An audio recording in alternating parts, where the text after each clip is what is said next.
ఈరోజు కథ చెప్పుల జత పావలా. ఏలాపుర నివాసి చంద్రయ్య పాత సామానులు కొనేందుకు సంతకు బయలుదేరాడు. పాత చెప్పులు కావడంతో దారిలో ఒక ఖాళీ చెప్పు ఉంగటం తెగిపోయింది. పనిలో పనిగా చెప్పులు కూడా కొందామనుకుంటూ ముందుకు సాగాడు.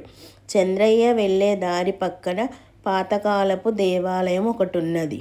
దానికి అల్లంత దూరంలో ఒక దుకాణం ముందు చెప్పుల జతలు వరుసగా పేర్చబడి ఉన్నవి. వాటిని చూసిన చంద్రయ్య సంతకు చేరకముందే చెప్పులు కొనుక్కుందామనుకుంటూ దుకాణం ముందుకు వెళ్ళాడు. అక్కడ ఒక చెక్క బల్ల మీద చెప్పుల జత పావలా అని రాసి ఉన్నది.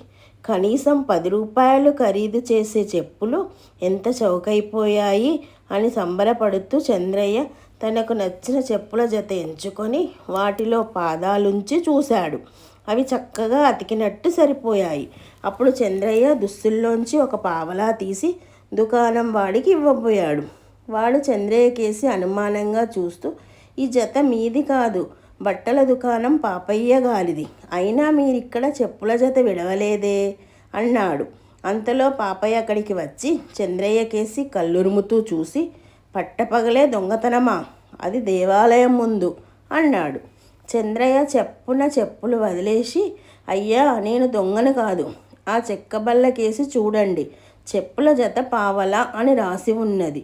చెప్పుల జతకి పావలా అని ఉంటే ఈ పొరపాటు జరిగేది కాదు.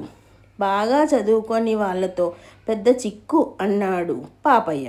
ఆదరా బాదరాగా చెప్పులు తొడుక్కొని, అవును బాగా చదువుకొని వాళ్ళతో పెద్ద చిక్కే, కానీ బాగా చదువుకొని చెప్పుల జత పావలాకు కొనుక్కోవచ్చుననుకునే వాళ్ళతో మరింత పెద్ద చిక్కు అంటూ అక్కడి నుంచి వెళ్ళిపోయాడు.